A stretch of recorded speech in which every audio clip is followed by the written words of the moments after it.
Hi Pitter Potter friends, this is Sam with Pitter Potter Studio.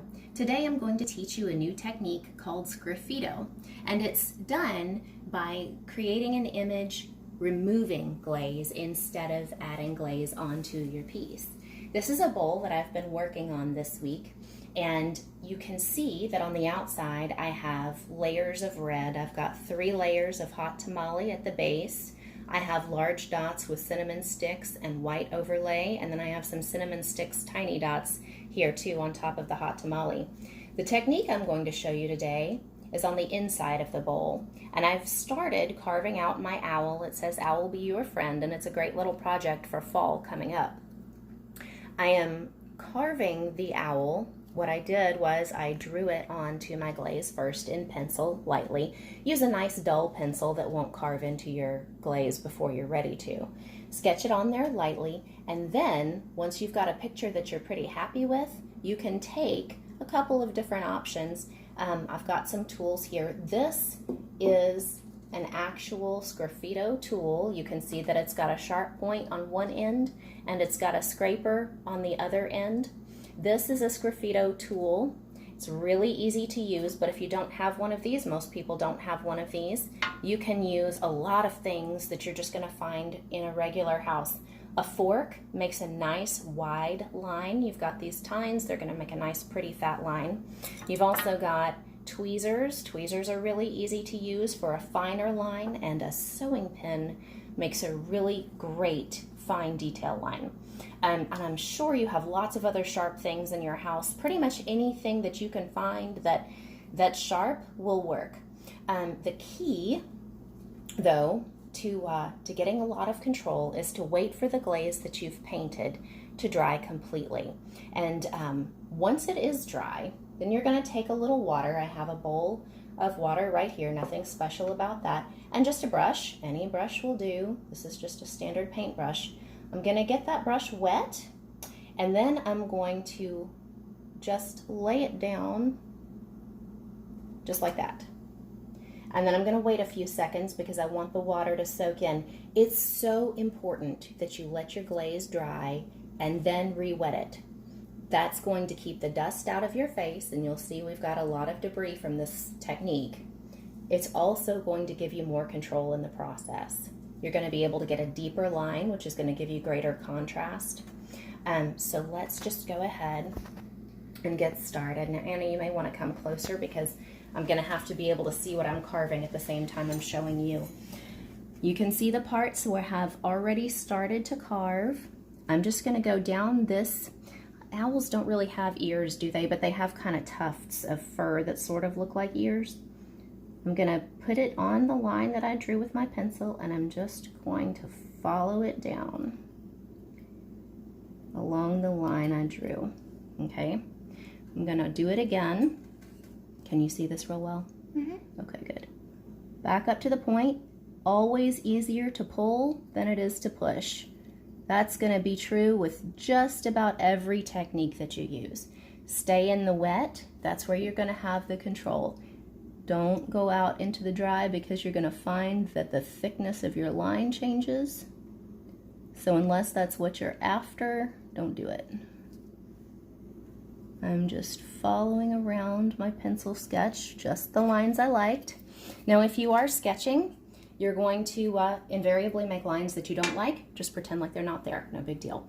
Now do you see all that extra debris that sort of piles up around the lines? What you do then is you either take your scraper or you take anything flat and you just scrape it off. You don't want that debris to fall back into your line because it's gonna cloud it up, which is not so good. You're just gonna push that off, and then you're gonna tap it out like this. That's your trash, and there's your pretty line. You can do it again until it's as clean as you want it to be. Don't blow. If you blow, you run the risk of inhaling the dust, and that doesn't feel very good. And then we just keep moving along. So I'm gonna take my brush.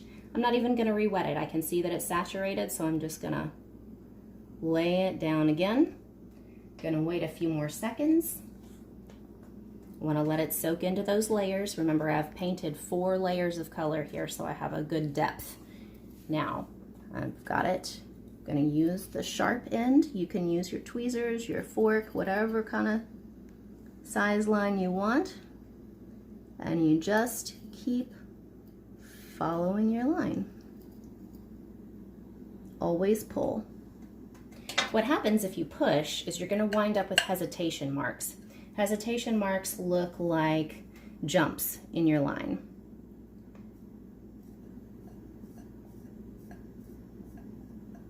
Scraping off the debris and tapping it out. And that is the technique. I'll show you more as we progress, and I will be taking this bowl out of the kiln, I expect, on Tuesday. When I do, you know there will be photos. Before we part today, I want to say a couple of things. I want to give a shout out to our good friend Lynette. Hey Lynette, we love you, we miss you. Also want to give a shout out to Valerie, Margie, Beth, Sky. We love you and miss you. Hope y'all are all doing well. If you have any pottery that you're working on and you have any questions, give me a call, 901-443-7718. I'm always happy to help. And don't forget, this month is July. That means it's Christmas in July. So if you are interested in getting a head start on Christmas, we've got a variety of Christmas ornaments for you to choose from. And we also have an assortment of trees too. So please hit us up if you are interested in getting a head start on Christmas. Thank you so much for tuning in, and I hope I see you again real soon. Bye.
Thanks for watching. Please like and subscribe.